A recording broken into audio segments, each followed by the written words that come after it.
Well, hello and a warm welcome to our Facebook Live with myself, Ashok Gupta. And today we're going to be talking about a very important topic, which is the topic of long haul COVID and how it compares to uh, MECFS. And the reason we're doing this Facebook Live is because we've had so many questions and conversations about this particular topic. So we thought it's very important that we dedicated an event to it. So my name's Ashok Gupta. I'm director of the Gupta Program. And the Gupta Program is a neuroplasticity brain retraining program, limbic retraining program designed to treat chronic illnesses like MECFS, fibromyalgia, and associated conditions like MCAS, mold illness, POTS, and other things as well. And I'm delighted to have with me Shona, who is one of our Gupta Program coaches, who over the last few months has been specializing in treating long COVID patients using the Gupta Program. So hi there, Shona, how are you? I'm good, thank you. I'm happy to be here. Great, thank you for coming on. So today what we're going to do first of all is talk about and talk with Shona around some of the similarities and differences that she has seen in her practice in treating these types of patients and my experiences as well. So we're going to look at the practical aspect of actually treating the patients. And then later on in today's event, I will then look at the science behind it. So what is the research showing us about the similarities and differences between these two particular illnesses? Then we will finish this event and we will start a new event on this same timeline, and that will be all around the Q&A, any questions that you have and anything you wanted to ask myself or Shona. So first of all, in terms of my experience, personally, I've been speaking to a lot of long COVID patients and doing various dedicated webinars for them. And I've seen a lot of similarities between the two conditions and also a few differences as well. So the main similarities have been in terms of the clusters of symptoms that they're facing, especially post-exertional malaise, but also differences, I think, more psychologically, because obviously COVID and long COVID are brand new. They're brand new conditions, brand new illnesses.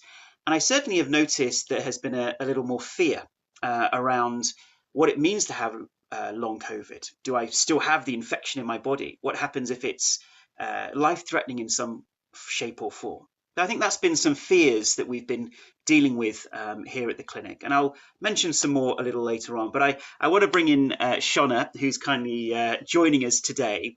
So Shona, what's been your experience, first of all, in terms of the similarities between the two?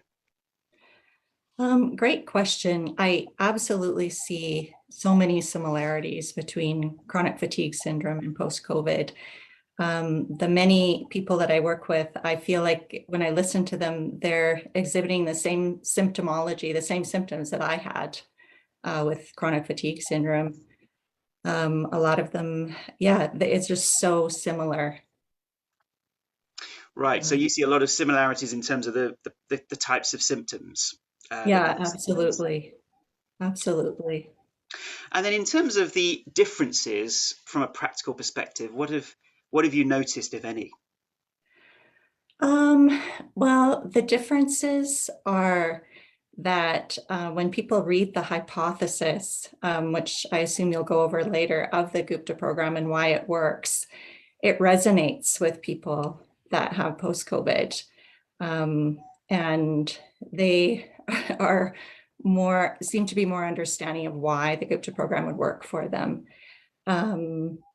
That's a difference. And they already know what they have. So they've kind of ended their search. Whereas a lot of people with other chronic conditions, their brain is very hyperactive, always looking for what they might have. So they have that definitiveness, which is actually a blessing, even though it doesn't feel like a blessing. Another difference is sometimes they have more breathing challenges. Yeah. I mean, I've definitely found that in terms of the webinars I've been presenting, that breathlessness, shortness of breath, difficulty when exerting with the breath has been characteristic. And that makes sense because obviously COVID-19 is a respiratory illness, or that's a big hallmark of the condition, and therefore it makes sense that they would have more challenges with that. And obviously, some patients may have actual scarring of the lungs or damage to the lungs, but that isn't exclusively so. We found that some do, some don't, and it's not necessarily the actual defining characteristics that makes them go on to having long COVID, I find. Yeah. Okay, Yeah. so the main difference you're finding are the ones that you've mentioned. And what have you found in terms of, because obviously you've treated many different types of patients using the Gupta program: fibromyalgia, ME, chronic fatigue syndrome, mold illness, and now long COVID. What have you seen in terms of the prognosis of how they heal, how quickly they heal using these neuroplasticity techniques? What has been your experience there? Well, I get pretty excited with that question. And that's why I'm here today. I feel pretty vulnerable coming on here, but I'm so passionate to share the experience that people are having recovering from post-COVID using the Gupta program. A lot of people I meet are basically bedbound when I start coaching them. And I mean, I just received a picture today of a woman who is out on her mountain bike. So she's made, almost a complete recovery. And yeah, so many examples. Another woman who couldn't even take care of her children. She had a nanny. Now she's at the gym again.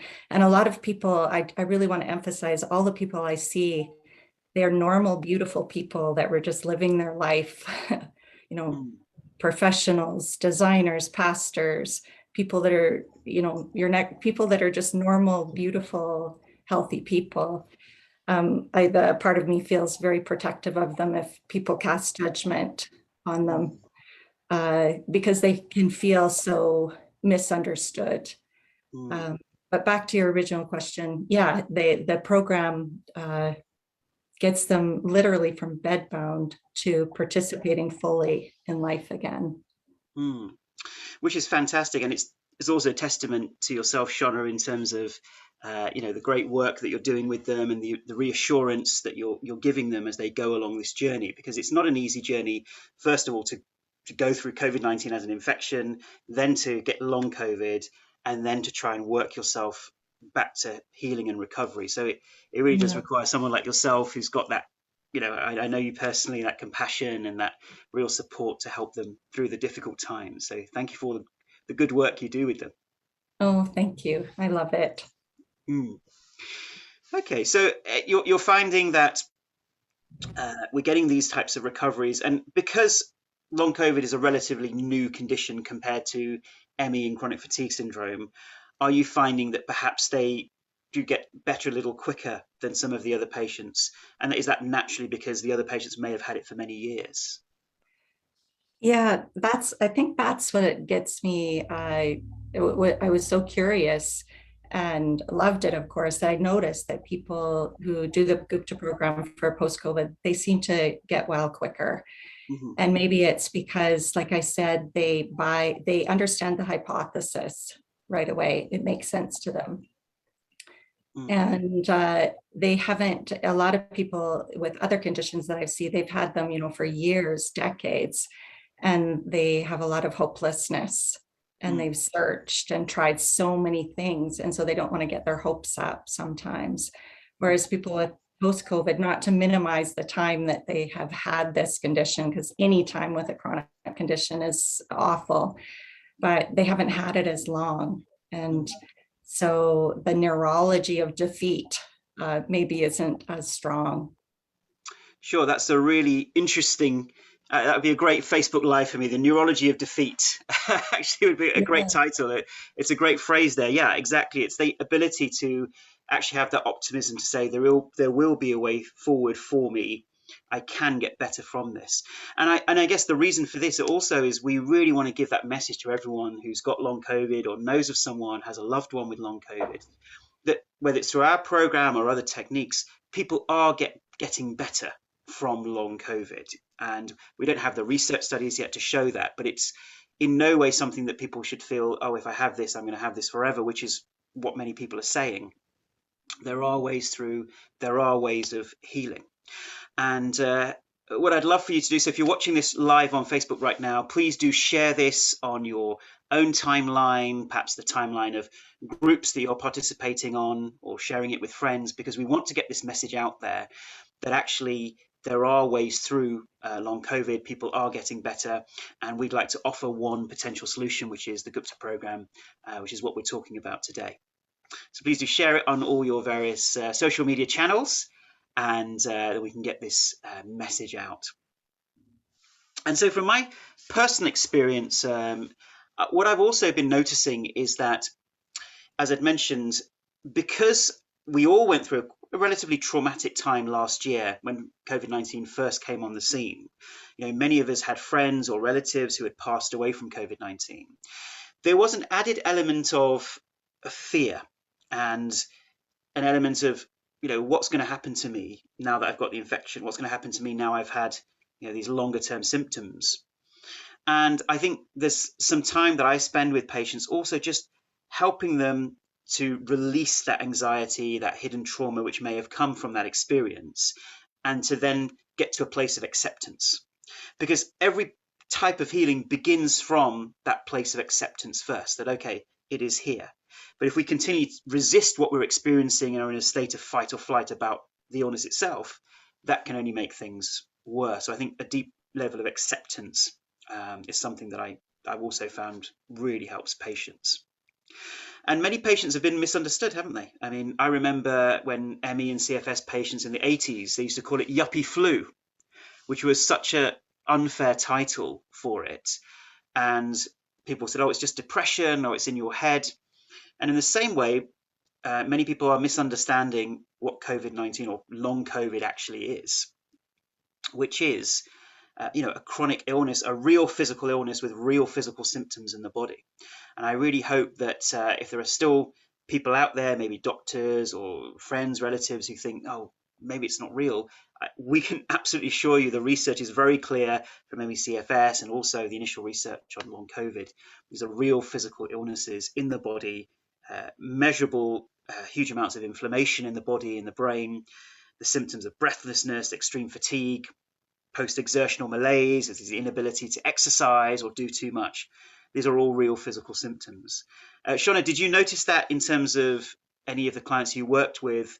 Was there any kind of lack of acceptance, or was there any upsetting feelings because people weren't understanding what they were going through or were dismissing their experience? Yeah, absolutely. And yeah, absolutely. People not understanding, family members, sometimes, work environments, not wanting them to be there anymore because they don't believe that they're even sick.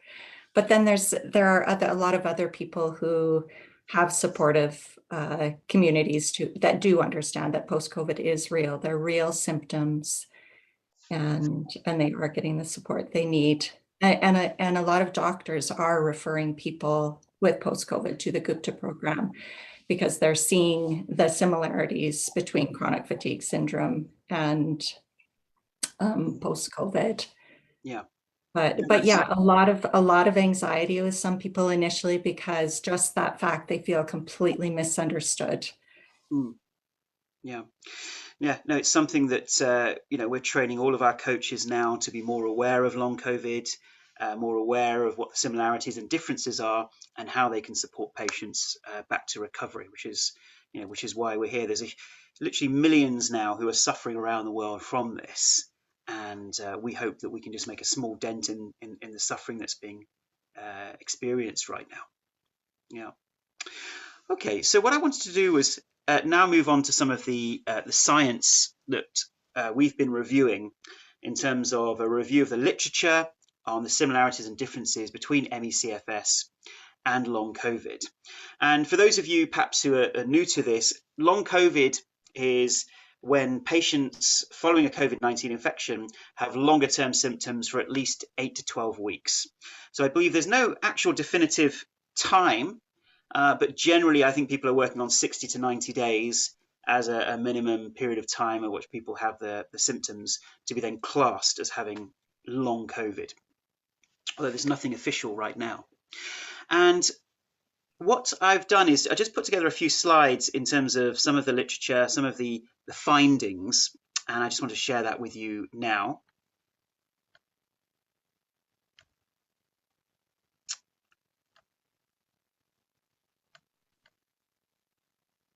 And so a recent systematic review of the literature found that when they reviewed 21 studies, they found that 25 of the 29 symptoms found in ME and chronic fatigue syndrome were also found in long COVID.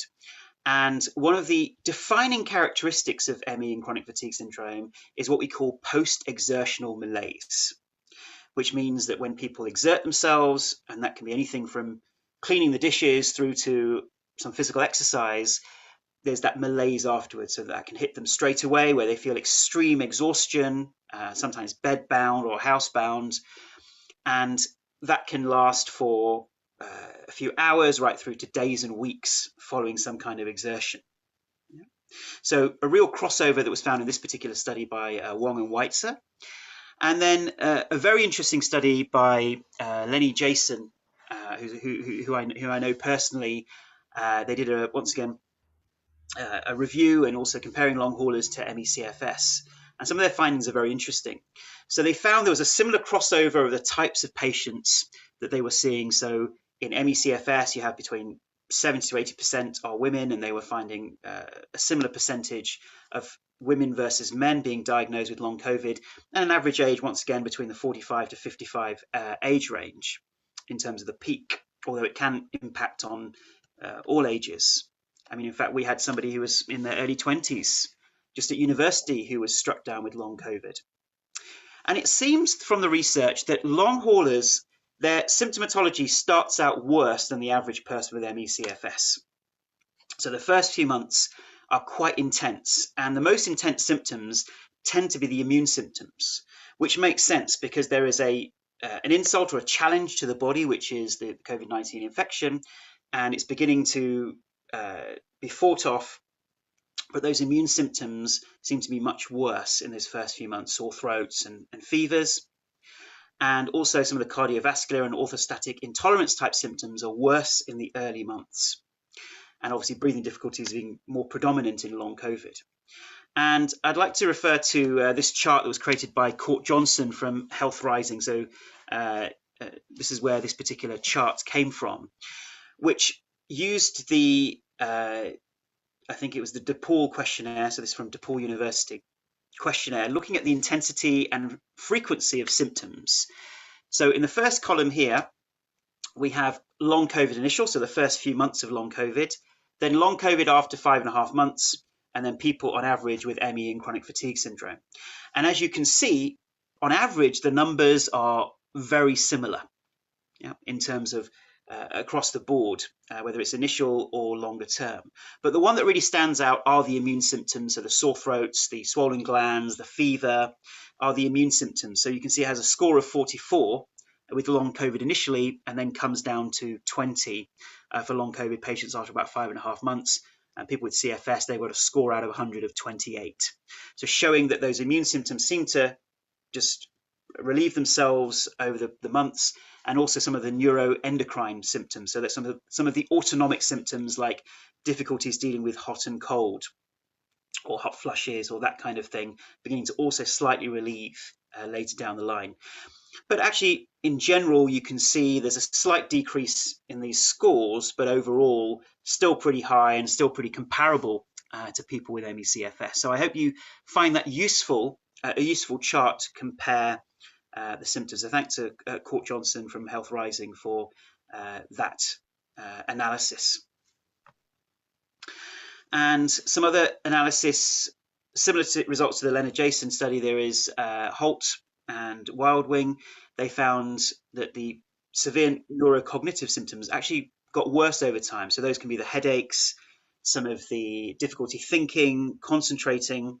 The improvements happen in certain areas, but their particular study found that neurocognitive symptoms actually got worse over time. And finally, there have been some French studies with brain scans, and they found hypometabolism in the limbic system. So hypometabolism is where certain brain structures are not using as much glucose, and they found that in the thalamus, the amygdala, the brainstem, and the cerebellum. Cerebellum was where a lot of sensory processing occurs. And this is obviously quite interesting. So we can see that there are changes in the brain directly in patients with long COVID. And obviously, as part of the Gupta program, just to give you a bit of background to how we see long COVID and what our hypothesis behind it is, I can just bring up a chart here. We believe that in long COVID and many of these types of what we term neuroimmune condition syndromes, there tend to be precipitating factors that bring on this type of illness. So at number one, we have some predisposing factors. Those can be genetic. They could be anything related to personality traits. They could be related to upbringing, or things that we find difficult to define right now, but perhaps more on the genetic side. Then at number two, we have acute or chronic stress. And although in this circle it says acute psychological stress, actually this can be physiological stress, it can be emotional stress, it can be biological stress. It can even be overtraining. So we have seen people who are not stressed in the classic emotional sense, but have been overtraining physically and have been more prone to getting long COVID, marathon runners and people like that. And finally, at number three, that viral trigger being the COVID-19 infection. Now, most of the time, when this happens, the brain and the body are able to enact a defensive response, which involves the immune system and the nervous system, fight off that virus and go back to balance. So then our health returns, a few days after we've had a virus. But in the case of COVID-19, we are finding from the research that between 5 to 30% of patients with COVID-19 infection are going on to get longer symptoms, 60 to 90 days minimum afterwards. Now, why is that? Our hypothesis says that what's happening is there is a conditioning event occurring. Now, what that means is the brain learns something new. Now, from a logical perspective, our brains and bodies are designed for survival. We are survival machines. And if perhaps someone in the run-up to getting the condition had been perhaps exhausted in some shape or form, pushing themselves a little too hard, as we've talked about, the acute or chronic stress that may have been occurring in the run-up to having the condition, the immune system has to work harder to fight off the virus. And in doing so, even once the original infection has been removed from the body, the brain may still be responding as if the virus is still present, and now may be responding to what we call conditioned stimuli. That means things or situations or characteristics of the original event which now become conditioned stimuli. That simply means the immune system gets triggered if this thing is present. And that might be symptoms in the body itself. And this causes what we call the vicious cycle of ill health. So we believe a trauma occurs in the amygdala and insular part of the brain, and this has been shown in animal studies on conditioning effects on the immune system, which then at number 4 causes chronic stimulation of the sympathetic nervous system, as well as chronic stimulation of the immune system at number 5. And that means we have inflammation in the body, and we know that from the research that's happening in COVID-19, over-inflammation in the brain, which may be causing some of that hypometabolism, and once again, surging of cytokines in the body. All of these things then go on to leading to chronic exhaustion and a depletion of the body, because the immune system is not meant to be triggered chronically for long periods of time. And the nervous system itself as well gets overstimulated, so there's chronic sympathetic arousal. And then number 5, that leads to the symptoms. So we've got the muscle dysfunction and pain, the cognitive difficulties, sleep issues, post-exertional malaise, and then of course gut issues. So many people suffer from irritable bowel, varying between diarrhea and constipation. We may have those swollen glands, breathing difficulties, difficulty thinking, a whole host of symptoms. And there may be secondary cycles at number 7, such as the mitochondria not functioning according to what they should be doing, latent virus or bacterial reactivations, more sensitivities in the system. And those symptoms get passed back to the brain at number 8, where the brain is chronically sensitized to those symptoms and sees those as a conditioned stimulus, i.e. it's learnt to respond to that stimulus.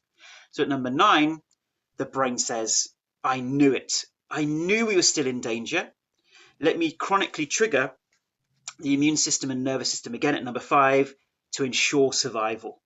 And then we get caught in this vicious cycle where the brain and the body are constantly responding to each other in this vicious cycle, causing ongoing illness for weeks and months. Okay, so this is our model of how we see these types of chronic illnesses as described for COVID-19 as well, or sort of long haul COVID.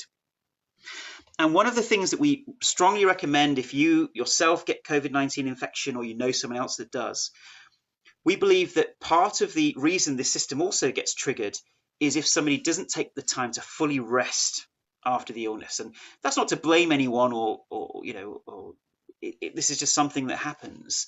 Sometimes we can become very motivated to get back to work as quickly as possible, get back to physical training as soon as possible, but the body isn't ready. And in that sensitive, vulnerable state, it begins to overstimulate those defensive responses again and get stuck. It's like our immune system and nervous system gets stuck in that over response. And the purpose of the Gupta program and the neuroplasticity approaches is we retrain the brain out of this particular vicious cycle. Shauna, anything you want to share as we have this diagram on the screen right now, just from your experiences in working with clients and how they feel about this process? Well, I just want to add to what you were saying. A lot of clients report that when a lot of people actually recovered from COVID, and then they went back to work right away, or they were caring for others, or attended Black Lives Matters protests. And they weren't completely well. They were just kind of on the fence, and then they got post-COVID. So to reiterate what you said, I think it's just so important if you do get COVID to really give yourself that time to heal. But yes, they report that they had stress in their life, and they should have taken that time to recover more. Very interesting. Yes. And so if you're watching this right now, we'd love for you to share this on your social media. So please do click share under the video window, and please share it on your personal page, perhaps other groups, other long COVID groups, so we can get the word out there that there is this working hypothesis as to what may be causing long COVID, as well as a treatment program designed to support patients through that. And just to let you know a bit more about the Gupta program, this is an online brain retraining neuroplasticity program that can be done anywhere in the world. And we have some initial research on it as well. So we have published randomized controlled trials on the treatment. So recently we published an RCT on fibromyalgia and our treatment as applied to fibromyalgia patients. And it did show a very good result compared to the control group. And this was just an 8-week intervention, but there was a 40% drop in fibro scores in the active Gupta program group, but a 0 effect in the control group. So we're beginning to do more research studies now. We are going out to do more research and finally show the power and effectiveness of the Gupta program in treating these kinds of chronic illnesses. And if you want to find out more information, you can go to our website, which is guptaprogram.com. And there you can take a 28-day free trial. You can find out more about our program, how it applies to your condition, and watch lots of free videos, and there's audios as well. And you can give it a go. And if you do choose to do the Gupta program, until we get the large randomized controlled trials, we do offer a 1-year money-back guarantee on the program, no questions asked. Right, so can't say fairer than that. You can give the program a go if you've got long COVID or perhaps some of the other illnesses that we treat. And if it doesn't work for you, you have no impact, you can return it, get your money back, and use that money for another treatment. And we're doing that because we do want to prove this with the larger phase 3 randomized controlled trials, which is what we're working on right now. So Shauna, anything else you'd like to share with our audience in terms of your experience with these long COVID patients, or any advice you may have for them? Well, I guess I just really want to encourage any of you that do feel hopeless to try the Gupta program, this neuroplasticity program. Yeah, I don't want to sound like a salesperson. I really, because I've worked with so many people who have recovered, I just want to give you hope that it is possible to recover. And people will say, I took this program to recover from post-COVID, but it's actually been the best personal development program that I could have ever taken as well. And they are able to manage many aspects of their life in a healthier way in the end as well. Mm. No, thank you, Shauna. It's been an absolute joy to have you live on our show. So thank you for taking the time out. Really appreciate it. And I know that you're going to stay with us as we start the next Facebook Live in a couple of minutes on the same page, where we'll be doing a Q&A on long COVID. So specifically questions, please, about long COVID. And we'll be doing that shortly. So once again, I just want to leave by saying thank you for watching. Please do share this with anyone you know who's experiencing long COVID or any of the groups.